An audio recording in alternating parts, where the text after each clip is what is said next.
Gold medal is awarded to Aklima Akhtar, BSc Honors in Micro.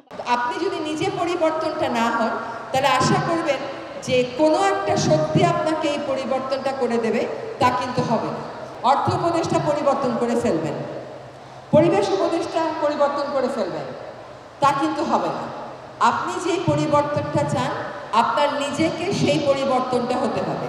আমি একটা ছোট্ট উদাহরণ দিই। আমাকে প্রায়ই প্রশ্ন করা হয়, আপা আপনি তো পলিথিন ব্যাগটা বাজার থেকে সরাতে পারলেন না। আমি তখন পাল্টা প্রশ্ন করি যে আপনি কি বাজারে যাওয়ার সময় পাটের ব্যাগটা কাপড়ের ব্যাগটা হাতে করে নিয়ে যান? তা তো নিয়ে যান না। আপনি নিজে একজন শিক্ষিত মানুষ, আপনি জানেন এটা কতটুকুন খারাপ, তারপরেও আপনাকে যখন মার্কেটের লোকেরা 10টা পলিথিনে ব্যাগে 10টা সবজি দেয়, আপনি খুশি মনে ওটা নিয়ে চলে আসেন। আপনি দাঁড়িয়ে তো দোকানদারকে বলেন না যে আমরা এটা নিব না, কারণ এটা দেশের আইনে নিষিদ্ধ আছে। আপনারা বলেন, আপনি যদি নিজে পরিবর্তনটা না হন তাহলে আশা করবেন যে কোনো একটা শক্তি আপনাকে এই পরিবর্তনটা করে দেবে, তা কিন্তু হবে না। আমরা একভাবে অভ্যস্ত হয়ে গেছি, সেই অভ্যাস থেকে আমাদেরকে বের হয়ে আসতে হবে। সেই বের হয়ে আসাটা চিন্তায় আসতে হবে, মননে আসতে হবে, কাজে আসতে হবে।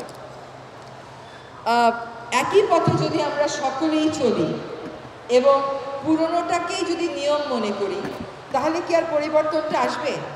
নাকি অর্জনটার যে সম্ভাবনা সেটা আরও দূরে চলে যাবে? প্রথাগত রাজনীতি আমাদেরকে যা শিখিয়েছে তাই যদি সমর্থনযোগ্য হতো তাহলে তো আর জুলাই আগস্ট হতো না। এখন পরিবর্তিত রাজনীতি কেমন হবে, নতুন প্রজন্মের রাজনীতিবিদদেরকে সেটা ভাবতে হবে। আর রাজনীতি কেবল রাজনীতিবিদেরাই করবে তা কিন্তু না।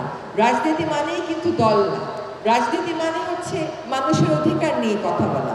আপনি যখন মানুষের অধিকার নিয়ে কথা বলবেন সেটাই রাজনীতি। তাতে জন্য আপনার কোনো দলে যোগ দিতে হবে তা কিন্তু না।